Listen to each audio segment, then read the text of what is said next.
म चाहिँ आज धरान जान आँटेको धरान जान आँट्दाखेरि चाहिँ यता छोरी पनि कालो कालो अनुहार लाएर बसिरहेछन् होइन अनि यस्तै यस्तै छ त्यसपछि यो के भयो छोरी तिमीलाई केही भयो केही भयो केही भएको छैन अच्छा म धरान जानु के भन्दाखेरि चाहिँ त्यो पसल जाने अरे अनि युट्युब यो भिडियो चाहिँ युट्युबमा आउँछ है ल यो भिडियो चाहिँ युट्युबमा हाल्दैछु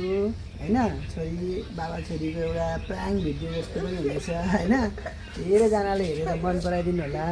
म चाहिँ अहिले घरैमा छु हाम्रो चाहिँ घरमा सानो किराना पसल पनि छ नि त त्यो भएकोले गर्दाखेरि हामी बाबु छोरीलाई म छोरीलाई चाहिँ अहिले भरे धरानबाट आएपछि अनि पसल लिएर जान्छु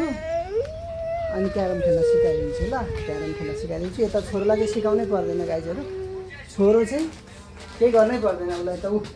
मोबाइल चाहिँ भयो भने एउटा मोबाइल भयो भने हुन्छ होइन है एउटा मोबाइल भयो भने त हुन्छ नि उनीहरूलाई यस्तो पब्लिक स्पिकिङमा बोल्नको लागि चाहिँ खासै मन लाग्दैन कसैलाई होइन छोरी पनि लुक्ने छोरो पनि लुक्ने अब यता जाम भनेपछि यता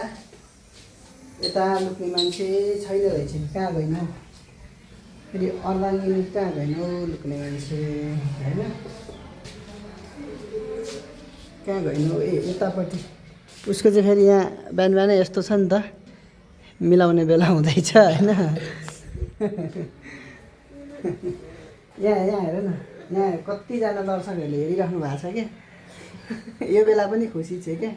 कच्चा उमेरदेखि सच्चा माया गर्ने मान्छे चाहिँ उयो मात्रै हो क्या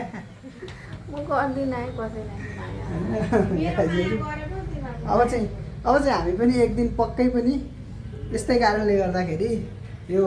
मिनी भ्लगहरू घर आएपछि भ्लगहरूले गर्दाखेरि हामी पक्कै भाइरल हुन्छ होला भन्ने मलाई चाहिँ लागिरहेछ होइन अब अर्को दिनदेखि छोरीको पनि बोलेको भिडियोहरू आउँछ ल आज चाहिँ रोएको भिडियो आइरहेछ होइन ल गाइजहरू thank you for watching in this video अब चाहिँ निरन्तर रूपमा यो भिडियोहरू गोविन्द अफिसियलको च्यानलबाट आउनेछ यो भिडियोहरू हेरेर सेयर गरेर यो भिडियोहरूलाई राम्रो गरी फलोवर्स मार्फत पुर्याइदिन पनि हजुरहरूलाई अनुरोध गर्दछु है त।